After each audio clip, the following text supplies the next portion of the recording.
Depois do sucesso de Baby Consuelo com Você Pode Fumar Baseado, Rita Lee com Lança Perfume e Bezerra da Silva com Vou Apertar, mas não vou acender agora, tudo indica que parece que houve uma certa descriminalização da maconha. A sociedade brasileira estaria realmente aberta a esse tipo de coisa? E como é que anda a relação entre juventude e droga? As famílias devem entrar nessa discussão? Até que ponto o contexto familiar é importante nesta discussão? O programa Viver de hoje se propõe a debater a juventude e as drogas. E para isso, nós trouxemos hoje como nossos convidados o Dr. Luiz Alberto Freitas, membro psicanalista da Sociedade de Psicanálise Iracy Doyle e membro efetivo da Sociedade de Psicoterapia Analítica do Grupo do Rio de Janeiro. Trouxemos também Maria Adelaide Leonardo, que é psicanalista da Sociedade Psicanalítica do Rio de Janeiro, e o Dr. Ricardo Esch, médico clínico do Centro de Tratamento para Dependentes Químicos Vila Serena, em Santa Teresa, no Rio de Janeiro. A gente começa esse debate propondo a seguinte discussão: quando é que efetivamente se pode dizer que alguém já está na condição de drogado? Bom, eu particularmente, diante de vários conceitos de dependência química e droga-adição, eu considero mais próximo à realidade o que diz que dependente químico é aquele que continua fazendo uso daquela substância química apesar dos problemas decorrentes desse uso. Na família está a origem do uso da droga? No meu modo de entender, sem dúvida nenhuma. E quais seriam esses pré-requisitos, então? Olha, nós até conversávamos ainda há pouco, há um trabalho do Kalina, que foi uma pessoa muito importante nessa questão de trabalho com pessoas dependentes, né? E ele diz, né, que para você ter um drogado, normalmente você tem um casal, né, em que de preferência, quer dizer, ou mais comumente, porque isso não vamos dizer que todos são assim, mas que a maioria, né, poderia ser enquadrado. Normalmente você tem uma mãe um pouco submetida, desqualificada, com um fundo melancólico muito intenso, e um pai muitas vezes ausente, que se utiliza dessa mãe para referendar o poder dele, mas que na verdade ele não atua de forma eficaz dentro do grupo familiar. E aí você vai ter um filho, né, que, como ele até cita lá, né, que antes dele ser drogado, a frase é dele, né, ele é a droga da mãe. Quer dizer, a mãe se utiliza dele para poder obter algum reconhecimento em função das carências afetivas dela. Mas, fala... Não, e eu estava pensando, nessa linha, né, tem uma coisa que eu acho que é importante, né, quer dizer, é alguém que em si mesmo não é visto nunca, né? Ele é usado dentro do contexto familiar o tempo todo como um instrumento da falta de cada um. Quando você trabalha, às vezes, no trabalho analítico com dependentes, né, com pessoas que estão ainda se drogando, você vê essas referências que ele faz, principalmente os adolescentes, né, de que a mãe e o pai não escutam, não falam com ele, não há comunicação. Né? Essa comunicação fica ceifada. Então, isso que você está dizendo, você até se confirma. Né? Na prática, você vê quando o indivíduo começa a trabalhar, ele começa a discorrer sobre as dificuldades dele, ele sempre faz referência, né, de que ele não é ouvido, ele como se ele não tem uma referência própria dentro de casa. Ele já dentro de casa já está ligado, né, usando essa expressão, de uma forma simbiótica, né, àquela mãe. Ricardo, o que você queria acrescentar? Eu, particularmente, eu tenho uma visão bastante diferente, né, sobre a origem da doença da dependência química. Eu acredito que a origem dessa doença esteja no indivíduo e não no grupo familiar. A partir de quê, por exemplo? Eu acredito na teoria que diz a partir de uma base metabólica, né, de uma alteração do metabolismo, uma alteração do nosso processamento normal das substâncias químicas. Eu acredito que a partir daí seja originada, vamos dizer assim, uma condição que predisporia esse indivíduo à identificação com o efeito das drogas. Eu acredito no surgimento, a partir do nascimento, de uma depressão, a partir desse erro de metabolismo. Agora, essa predisposição metabólica que você faz é especificamente em relação a algum tipo de droga, ou você abrange... Especificamente em relação a carboidratos, aos açúcares. E aí, no caso, quer dizer, sem querer fazer o papel de conciliadora, quer dizer, a gente não poderia, já que a gente está tratando especificamente da juventude, quer dizer, juntar a tua teoria com a dos dois psicanalistas? Eu acho importantíssimo o papel da família nisso. Eu acredito que todas as alterações no grupo familiar são flagrantes, né? É isso que nós estamos conversando aqui. Quais são essas drogas que você coloca na sua postura clínica e no seu atendimento? A partir do uso inicial dos açúcares, né? E você encontra açúcar de uma forma indiscriminada por aí, em diversas coisas, você teria, a partir do desenvolvimento dessa pessoa, né, as drogas, as chamadas drogas, vão se apresentando a ela.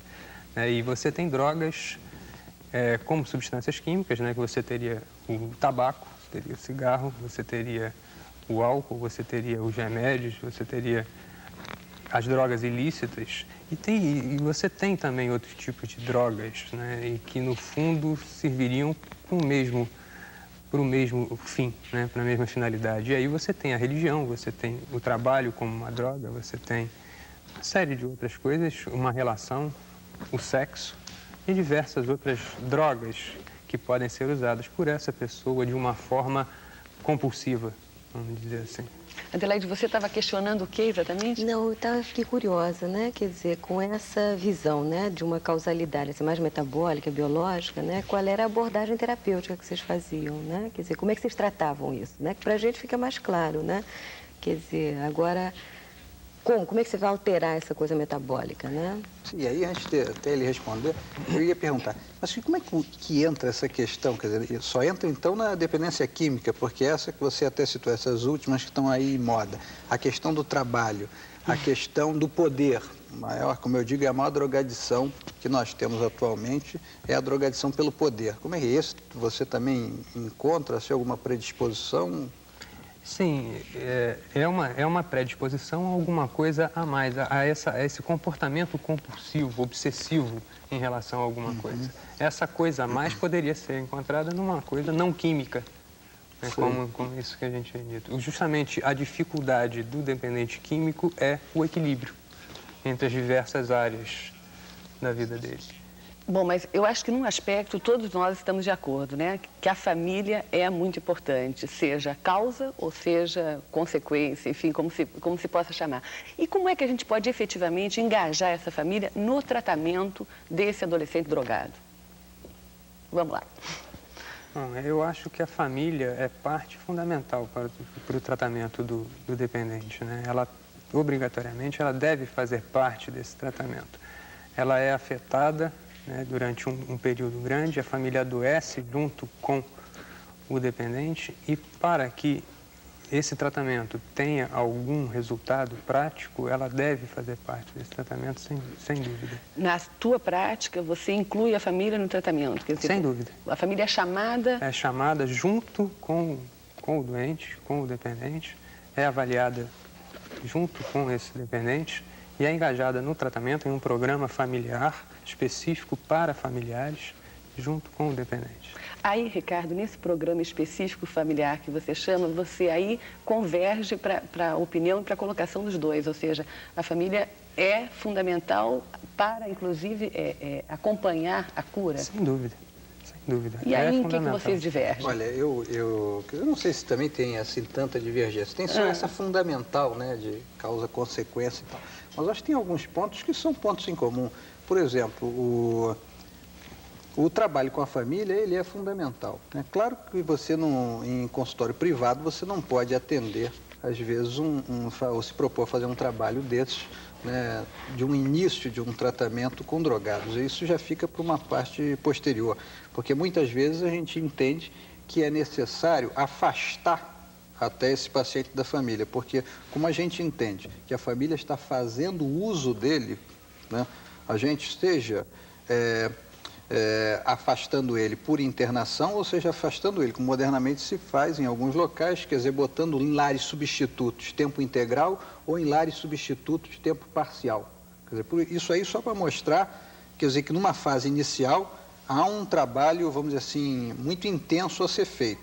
Agora, mesmo após uma fase assim, que se diria desintoxicação, em que o indivíduo estaria já com maiores condições de fazer um trabalho, vamos dizer assim, de psicoterapia analítica, sempre é recomendável, não só aí com dependentes, mas também com qualquer tipo de paciente adolescente, você incluir a família. Quer dizer, você atender. Quer dizer, modernamente o ideal é você atender individualmente aquele adolescente, ter um outro profissional que atende a família e nessas reuniões com a família você ter a participação desse psicoterapeuta que está trabalhando com o rapaz e o rapaz incluindo, né, um atendimento grupal no qual está a família, o paciente, você, quer dizer, dois profissionais, o que atende a família e você que atende ele. E essa reunião conjunta. E quando é que a internação se faz necessária, então?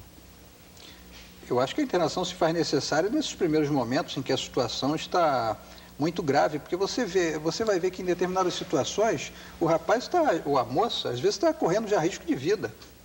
Né? E a internação, às vezes, se faz necessária no sentido de proteger aquele paciente. Porque nós muitas vezes sabemos que tem determinado tipo de internação que é uma coisa, às vezes, até contra o indivíduo, mas não é essa a postura de uma internação bem orientada, né, com profissionais competentes, em locais adequados. Ela visa proteger o paciente, dar melhores condições dele poder, vamos dizer assim, sair daquela situação difícil que ele está vivendo.